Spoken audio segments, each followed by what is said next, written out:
La clase pasada vimos cómo efectivamente la Iglesia Católica perdía poder a partir de la división interna, una división interna que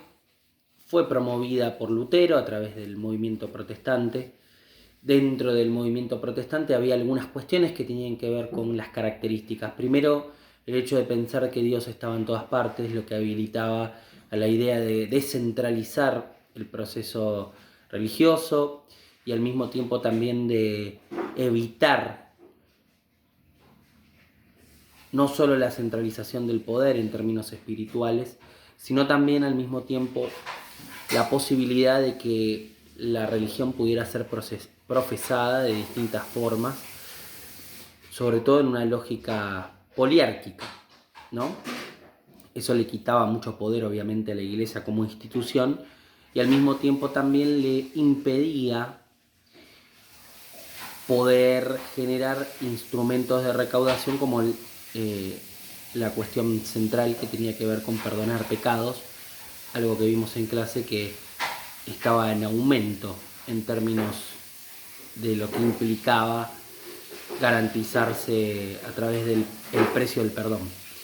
En ese sentido también hay otro elemento que tiene que ver con la creación de una nueva moral económica. Ya no le agrado a Dios por el solo hecho de profesarle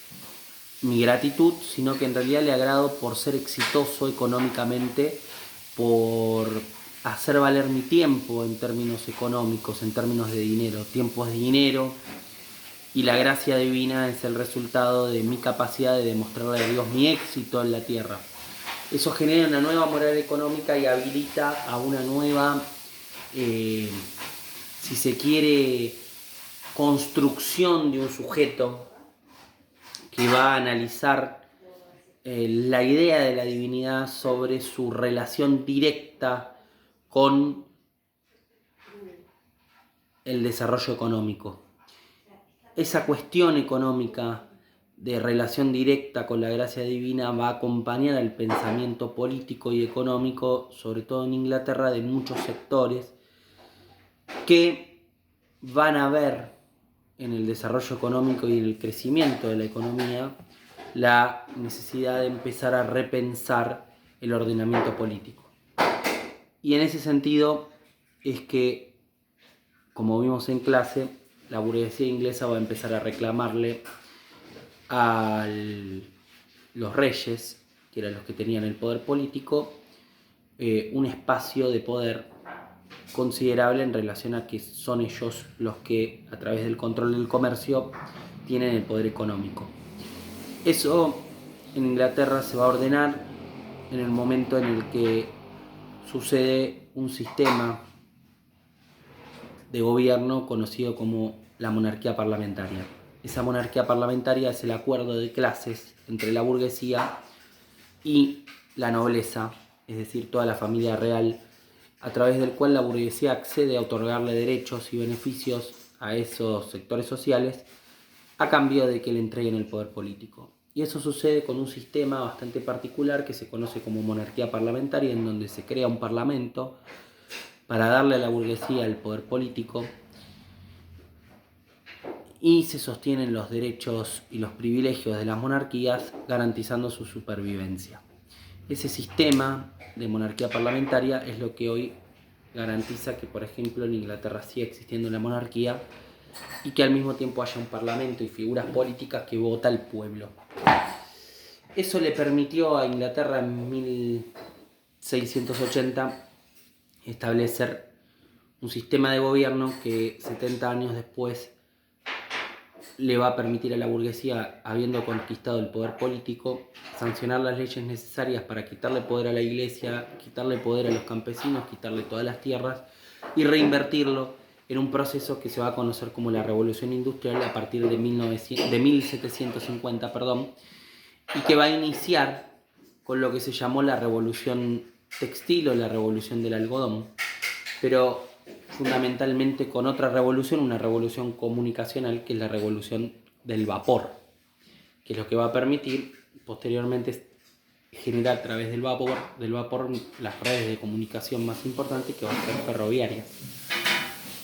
La revolución industrial igual va a ser un fenómeno puramente local. ¿A qué me refiero? Que no va a haber una revolución industrial en toda Europa, sino que va a haber una revolución industrial solo en los países cercanos a Inglaterra, o, si se quiere, en las zonas cercanas a Inglaterra. Por lo tanto, hasta 1850, casi 100 años después, no va a haber un mercado común en el cual se puedan comercializar productos industriales, sino que va a haber pequeños mercados donde este incipiente desarrollo fabril se va a empezar a dar. Lo que vamos a ver en las próximas clases es cómo va a haber una teoría económica de hacer más eficiente el desarrollo industrial fabril. Al mismo tiempo, en Francia se empieza a discutir lo mismo, la burguesía empieza a reclamar derechos políticos, pero la nobleza no está tan convencida de asignarle esos derechos políticos, y eso se convierte en un fenómeno que vamos a conocer como el fenómeno de la Revolución Francesa, en donde se va a enfrentar la burguesía en nombre del pueblo con la nobleza. Esa nobleza francesa, ¿sí?, va a resistir a la burguesía, no le va a otorgar poder político, y la burguesía le va a plantear un escenario de confrontación directa, de guerra civil, que se va a establecer fundamentalmente en el periodo del terror, y es ahí donde se va a inaugurar la guillotina como un elemento central de disciplinamiento, y donde los sectores más radicalizados de la Revolución Francesa van a transmitir cuáles son sus ideas, sobre todo de fundación de un nuevo orden político. Francia va a atravesar durante mucho tiempo, casi 100 años,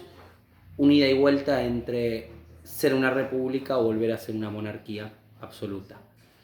Todo ese proceso es lo que hace que es la República Francesa, que fue fundada 5 veces, hoy sea un emblema dentro de Europa del pensamiento antimonárquico. Lo mismo sucedió en España con las ideas de la República. Por eso, cuando me preguntaban en clase el otro día por qué había algunos países de Europa que seguían teniendo monarquías y había otros países de Europa que no las tenían, es porque justamente hubo burguesías que decidieron no hacer acuerdos, no llegar a una conciliación de clases, como sucedió en Inglaterra, y hubo otras burguesías que sí lo hicieron. La revolución industrial va a significar un quiebre en términos políticos y económicos, porque va a implicar una transformación del sistema productivo, se va a concentrar la mayor cantidad de población en las fábricas, eso va a generar una transformación sociológica, porque gran parte de la población que vivía en el campo se va a trasladar a la ciudad, con la cuestión importante de que las ciudades no van a estar preparadas para albergar esas poblaciones, y al mismo tiempo también se va a dar un fenómeno que tiene que ver con el reordenamiento del tiempo. El tiempo va a ser el ordenador central de la producción, van a desaparecer los artesanos como actores centrales del sistema productivo, y al mismo tiempo también va a aparecer